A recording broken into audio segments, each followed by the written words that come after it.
interacting with the same people for the last, like, you know, 10, 15 years, and we've never Yeah, ran you're into each breaking up. other. You're breaking up again. We've never met. Sorry. What about here? Talk again. What about now? I can hear you, but your voice at towards the ends of your sentences is very garbled. You sound like a robot, like Arnold Schwarzenegger kind of. Oh no, I'm We don't sorry, want Aaron. that. We don't. No, it's all good. If I mean, if it doesn't work out, we could always do the interview in person. Can we do it So on it's. the computer or no? What do you mean? The way we're doing it now. No, but I'm on my phone. Oh, you're on your phone. Yeah. Oh yeah. I thought you were on your computer. No, was I supposed to be? Yeah. You never used Skype for the computer? I have, yeah, but I also use it with my phone. Oh, that's why. Yeah, yeah. It's probably better if you're using a computer because I'm on my computer right now. I just have all the equipment and the microphone and everything set up to the computer. Oh no, I'm sorry. So do you want me to just log on Skype on my computer really quick? Yeah, and Because that'll probably be a start lot some stuff. easier. Yeah, we could do like a little bloopers reel. We'll put this at the beginning of the episode. All right. We'll Sounds put good. this coming in.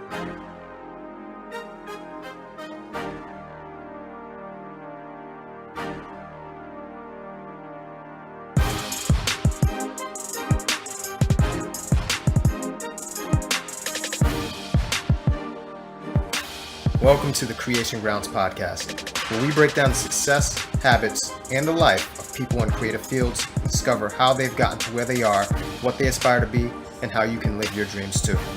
Let's get to the show.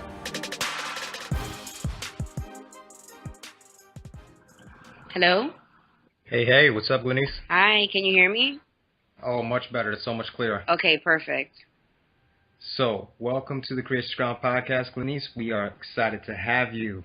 Let's start at where you grew up.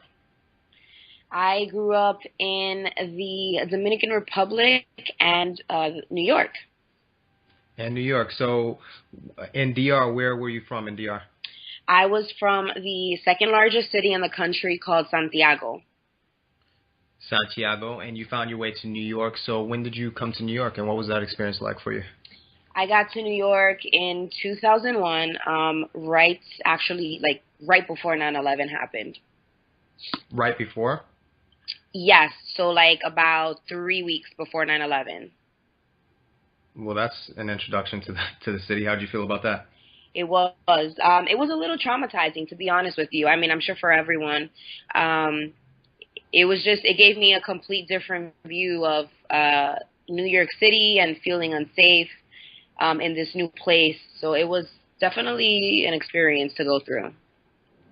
Okay, so you come to New York, the city of dreams, and you decide to act. Or tell us a story about when you decided to act, or is that just innate within you?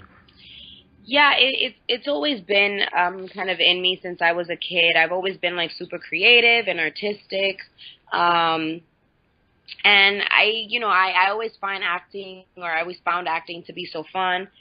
So I don't know, it's just something that I was always interested in doing since I was a kid. And, one day I realized like this is my life and it's either now or never. So in 2011, I actually quit my job that I went to college for and I started pursuing a professional acting career.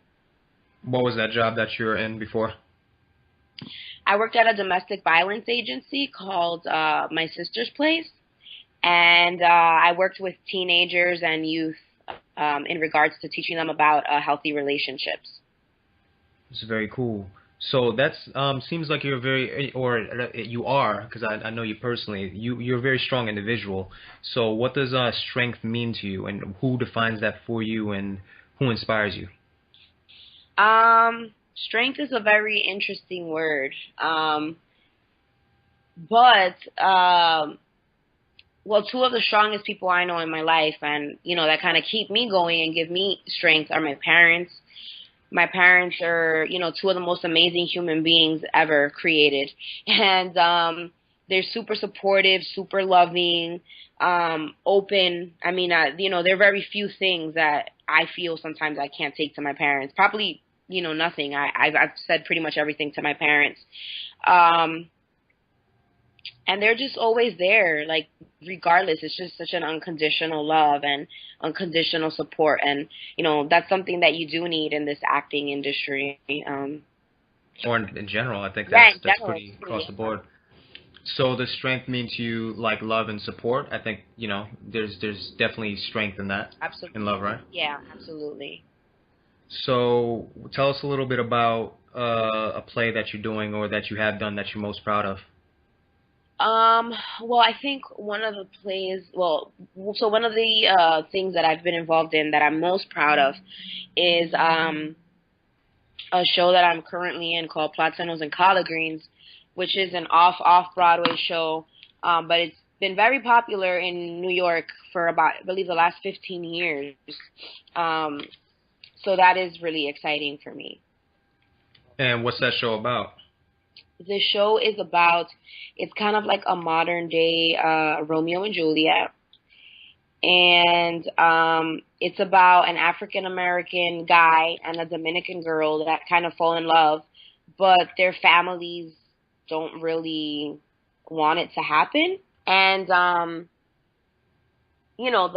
show touches on topics about like racism and prejudice and um police brutality and hip hop and just all these cultural, things that we need to be talking about. So it kind of incorporates that in the show as well. And when did you get cast in that? What's the story behind that? I'll, the story behind that is actually one of my favorite stories. So Platanos and Collard Greens came to my college back in like 2009, I think. And at that point, I had an interest in doing theater. So I really wanted to go see the show, but for some reason I couldn't end up going to see it. And a whole bunch of my friends went, and they said how amazing it was, and um, so from there, a interest developed in this show. Even though I had never seen it, and I always wanted to be a part of it because I believed in its message so much. And I would always go online. So this is like throughout the years, I would always go online and check to see if they always had open casting calls. Because what they actually do is they alternate their actors, and they don't really cast a lot. So the actors that have been on the show have been on the show for like years. So I would always check backstage and all these other places to see if there was an open casting for Platanos and Collard Greens because I wanted to be on that show. And one day last year, I was um, going to work on the bus, and I started thinking about Platanos and Collard Greens, and I was like, you know what? Let me just check online and see if they're having open casting calls. And what would you know that they were? I immediately sent my resume and headshot in, and about an hour later, the director of the show, David Lamb, emailed me and said that he was interested in meeting up. And I think by the end of the week, I had already had the part in the show. Wow. Wow. And this is currently running? I'm sorry? It's currently running? Yes, it is. Right now, they're doing a national college tour. So the rest of the cast, most of the time, tours around the U.S. Hmm. Because I'm still kind of new, they only have me on local shows. Got it. So yeah, so I wish I could perform a little bit more, but just even being in the show and having a few performances a year is still such a great experience. And when it's in New York, people can come check you out. So that's dope. Yeah, absolutely. When did you start creating your own work? Because I definitely know how important it is to stay busy and active in your own career. So how did that come to you in terms of creating? I think it's called Synchronized Productions. Yes, correct. So I'm sorry. So the question was, how did synchronized production start? Right? Right. Yeah. So synchronized productions started in an interesting way, which is why it's called synchronized productions. We always like to say that our motto is like we move in synchronicity, and basically, the quick story is that all four of us have kind of been around each other our entire lives, but never really. Um, ran into each other or interacted with each other. I did have an interaction and have known very well one of my business partners, Charlie Liriano, for many years, but I never knew the other two. And then the other two knew each other, but they never really knew us. So it's just interesting. But we all came from the same neighborhood, and when we all met one night, we all realized how passionate we were and artistic, and how we actually wanted the same view for the future. We had the same view, and we wanted to do the same things for our community. So that's kind of how our production company started. And from there, it's been great, and I can't wait to see the things that we have to look forward to and that we're gonna do. So you've definitely been to a couple film festivals with Synchronize. Tell us about your experience at Viva Latino Film Festival and winning the Audience Choice Award. Yeah, so the Viva Latino Film Festival is a film festival that they do every year here in New York City, and it was a great experience. It was actually our first Latino Film Festival, which is very important for us because, we are Latinos, and that's something that we definitely want to represent and put in our films. And it was nice to be received by our community in that way. And it just, as far as winning the audience choice, it's great. It just makes you see that, like, sometimes the ideas that you have, like, they count, they matter, they change. People listen to what you have to say, and there's no greater feeling than that. And the stories that you want to tell within the scope of the Latino experience, what kinds of stories do you want to tell within that scope? Or what kinds of projects do you want to produce? I think our goal, and I could speak for myself personally too, our goal is to create media that I guess you could say that has more quality. We're going for more quality versus quantity with our work. We want to create work that inspires people, that creates a certain level of consciousness, that rises the consciousness of society, that makes people think. Those are the kind of films and things that we want to produce. So you guys writing anything currently, or you guys find writers, or do you write your own work, or you guys shopping for stories? We're open to anything. We've had people send us their stories that we read and we like. We currently are writing 3 different films right now. I am also a writer, so that's kind of where a lot of my focus is going to go to in the next 2 months, is writing. Mm-hmm. And so we're just kind of open to anything. I think it's just a matter of timing and what our resources are, and what is either, given to us, or what we create that we feel like, all right, this is it, we have to put this out next, For sure. And in life as well, in this acting career, there's a lot of hurtful moments or being rejected. I think every person goes through that. I definitely have my fair share. For you, how do you get past rejection, or how do you brush that off for people who need that encouragement, or people that want to kind of have some way or beacon for somebody, let me rephrase, somebody who is completely new, who might be coming from the Dominican Republic or listening in DR right now, who wants to act but need a source of inspiration. What would you say to that person? Well, I don't think there is just one way to deal with rejection. I think it's an accumulation of so many things, of your support system, your personality, all these different things. But something that I've learned is, because I've actually found that I'm super hard on myself. And what I started doing was I started viewing myself the way that other people view me. So I kind of, in a way, stepped out of myself and saw myself from the outside in the sense that if I had a friend that was, let's say, going on auditions and just wasn't doing well, I wouldn't look at my friend and say, you're not getting work because you suck. I would look at them and say, keep going. You're doing what you can. You're doing the best that you can. You're doing all right. You're doing great. And I started doing that with myself because what I noticed is that, when you get rejected a lot and you hear no, you really think it's you. And sometimes it is you, but most of the time it's not. It's just, you're not their type. You're not their fit. And we take those things really personally, and we really shouldn't, especially in this business. I mean, because you're going to hear it a lot. So I think that a lot of it is, grounding yourself, having that great support system that pulls you through, but also realizing that, you're doing the best that you can and you shouldn't be so hard on yourself. And,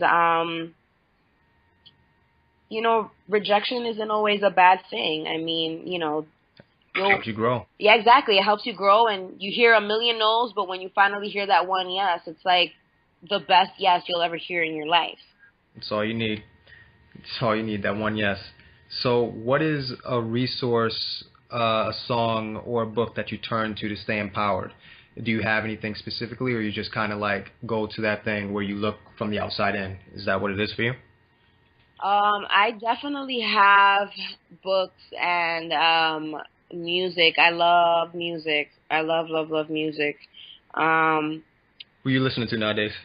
oh God. You a Drake fan? I know it. You're a Drake fan. That's your boo. know, I know. I a little bit. Yeah, I kind of do like Drake.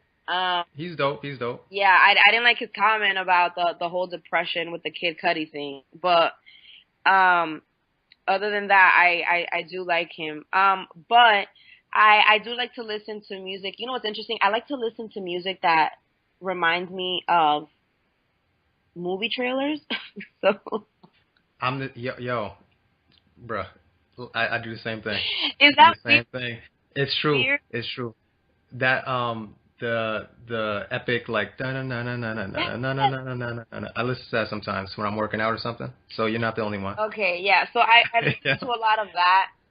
Yeah. And I listen to like a lot of like Deepak Chopra to meditate and kind of keep me grounded, and a few other people like Doreen Virtue, Wayne Dyer.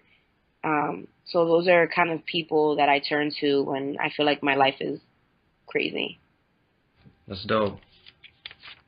And for synchronized productions, because you know that you said that there's writers that sometimes submit stories, how would people submit anything to you, or projects or ideas, or is there any openings for people to become involved in that, in terms of like interns or anything like that? Yeah, absolutely. So if you want to send us something, you can always reach us at our email, which is synchropro4@gmail.com. And you can also hit us up on Facebook or, on IG. And you can find us on Facebook at Synchronized Productions LLC. And eventually, because we're just kind of still fresh, it is just the four of us, and we're trying to, even though we do kind of collaborate with other people, but eventually the goal is to have interns and actually have like a summer program for teens next year, and have interns that help us and that are interested in writing and just sparking that creativity. So those are all things that we're hoping to do, and also hoping to hire some people in the future as well. And for your own personal craft, are you taking classes anywhere or doing anything with that to stay sharp? Heck yeah. I am doing an amazing class that I am obsessed with, and it's at the studio called Maria Somas Studio. And Maria Somas is, to me, one of the most amazing acting teachers that I have met in New York City. And what she does is she teaches the Chupbuck technique, which is created by Ivana Chupbuck in LA. And Maria is the only person that is certified to teach this technique in New York City. And I am obsessed with it. And I'm obsessed with Maria. And I love my class. How do people get involved in that? Are there openings for the class? Absolutely. There are openings for the class, and So we actually begged her to to extend the class because we were all so obsessed with it. Um, Classes usually start now from October to June. We have a big showcase for the master class in the first week of June, I believe, or the second. But there is also a beginners class that's on Monday nights from 7:30 to 10:30, and that's at the Producers Club in, I believe, 44th Street between 9th and 8th Avenue. And you can always, I believe, Google her and find her email and email her and let her know you're interested in coming to class and you want to try out for it. And her name is Maria, and then her last name is Somas, which is Psomas. Dope. Dope, Glenis. Thank you for coming on to the podcast. I wish you the best for your production company and for your class and your career. Aaron, thank you. Thanks for having me, and I wish you the same as well. All right, talk soon. All right, bye-bye. That's it for this episode of The Creation Grounds. I'm your host, Aaron Lloyd. Be sure to check out our Instagram for future and previous guest info, and check out our YouTube channel in the show notes below. Email us with any suggestions at thecreationgrounds@gmail.com. And if you got something out of this, I'd really appreciate if you spread the word and the love. Until next time, this is Aaron Lloyd telling you that the sky is the limit. Stay creative.